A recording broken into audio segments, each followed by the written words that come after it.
ऐसी स्थिति हमें बनानी पड़ेगी। और ऐसी स्थिति कब होगी? तो हम जब जमीन पे, धरातल पे एकदम स्ट्रॉन्ग काम करेंगे। हम जो बोलते हो जमीन पे दिखना चाहिए। तो वो करने के लिए क्या करेंगे? तो इस साल जो केले वाला मैंने जो मॉडल बताया ना, उसके अंदर दो चीज हमने जोड़ी है। मैं इसलिए आप सबको हृदयपूर्वक विनती करता हूँ, आइए देखिए। भाई साहब से मेरी बात चल रही है, शायद नवंबर एंड में, वहां पे अगर हो जाए तो बहुत अच्छा है। कि केला का एक लाइन है, एक नेपियर का लाइन है, एक केले का लाइन है, एक नेपियर का लाइन है। तो एक ही खेत के अंदर आपका चारा भी उग गया, आपका केला भी आ गया। 2 से 4 लाख रुपया केला में से निकल गया, नेपियर में से आपकी गाय पल गई। तो आपका एक दूसरे का पूरक हो जाना।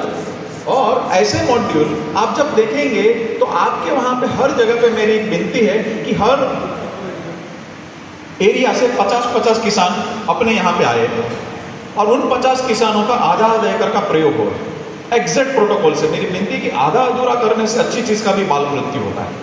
आइए समझिए, एक एक चीज को नोटिंग करिए, अपना खुद का इवोल्यूशन करिए। क्या करना है कि हर चीज नोटिंग, इसने गोबर डाला क्या, तो आपको 50 के में किसान की जिम्मेदारी इस साल लेनी है कि चलो उसने गोकृपा डाला, नहीं डाला, चलो फाइन, उसका कुछ तय करने की भाई इतना जुर्माना लगेगा। एग्जैक्ट प्रोटोकॉल के साथ 50-50 मॉडल आपके क्षेत्र में, एरिया में तैयार कर दीजिए। एक ही साल के अंदर आपको नजर के सामने इतना सुंदर परिणाम मिलेगा कि आपके उसमें 50-50 मॉडल होंगे, उसको देख करके दूसरे लोग करेंगे।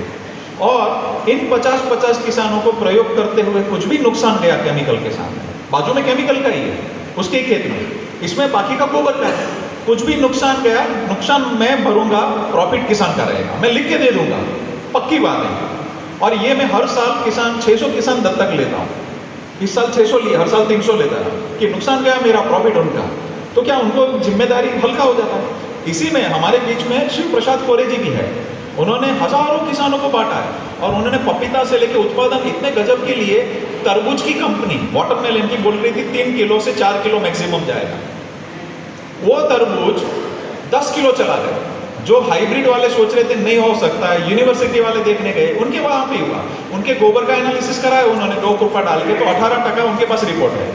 तो उसी गोबर को ज्यादा ताकत वाला बनाए, उसी गौमूत्र को ज्यादा ताकत वाला बनाए, उसी जमीन के अंदर बाउंड्री पे कुछ पेड़ की ऐसी फसल लगाए, जैसे बीच में कोई जगह पे नेपियर है, जहां पे दूसरी फसल है वहां पे बाउंड्री पे नेपियर लगाना और पेड़ लगाना। पेड़ कौन से? तो जो गौ माता के लिए सबसे पौष्टिक चारा थे, जैसे सहजना है, शहतूत है, अगस्त्य है, उसका चारा और नेपियर दोनों मिलके इतना पौष्टिक हो जाएगा कि गौ माता का गोबर और दूध दोनों गुण बदल जाएगा। इनफर्टिलिटी के इश्यू चले जाएंगे, मस्टेटाइज के इश्यू चले जाएंगे, प्रोलेप्स के केसेस चले जाएंगे, गर्भाशय बाहर निकलना। तो गौ माता सुख में रहनी चाहिए और बाउंड्री से ही गौ माता पल जानी चाहिए। ये मॉड्यूल हमने वहां पे ऑलरेडी चालू किया है। तो बाउंड्री से अगर गाय पल गई और खेत में आपने मूंगफली तुवेर लगाए, उसका भी चारा मिला, तो सरप्लस है। 1 एकड़ पे आराम से 3-4 गाय का चारा निकलता है। आप बाउंड्री पे अगर अच्छा मैनेज किया तो हर एक चीज के अंदर हमें प्रिसाइज जाना पड़ेगा। होता क्या है, शहर में जाके सब लोग मेहनत करते हैं, फैक्ट्री में जाके सब लोग मेहनत करते हैं, किसान खेत में टाइम नहीं देता है। हमें उसको एक्यूरेट लेकर के जाना पड़ेगा, हमको उसको नोटिंग करने को सिखाना पड़ेगा। बिजनेस मैनेजमेंट जैसे करते हैं वैसे हमको उसका खेती का मैनेजमेंट सिखाना पड़ेगा। उसके लिए क्या करना पड़ेगा? तो जैसे 3000 किसान का जो कार्यक्रम था, वहां पे निवृत्ति पाटिल जी करके एक वैज्ञानिक है, हर साल अपना पगार में से 1 लाख वापस डालते किसानों के बीच में। वो क्या करते, हर किसान को फोन करते, अरे गोकृपा डाला क्या, कितना डाला, फोटो भेज, जरा वीडियो भेज। अचानक से वहां पे जाके क्रॉस चेक करेगा।